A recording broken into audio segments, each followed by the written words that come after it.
started off doing an animation over in Collab Studio Paint. I worked on an animatic drawn just to get an idea of the composition I was looking for in my animation. Once that was done, I used my Clip Studio Paint to essentially have the original screen cap of the animatic.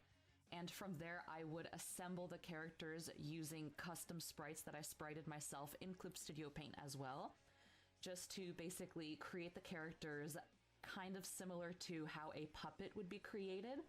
And then once I had the perspective I was looking for on my characters, then I would work on actually having it animated and do frame by frame in a different tab.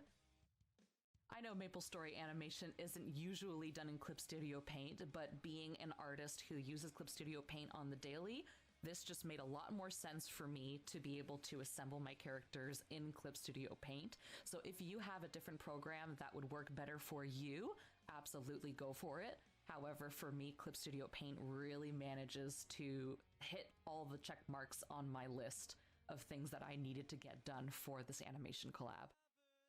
Once that's done, we're going to export our animation as a image sequence. What that's going to do is going to basically create an image for each frame, which we are currently working at 12 frames per second. Once you have your animation rendered as an image sequence, we're going to import it into our Vegas.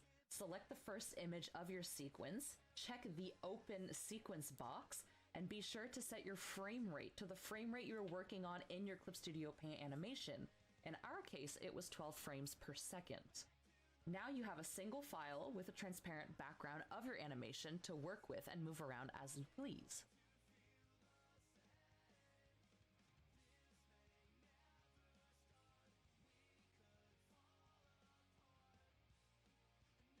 With my characters finally finished and animated, I'm able to start working on background, composition, lighting, placement, have background elements, foreground elements, essentially just really get the scene to look how I want it to look.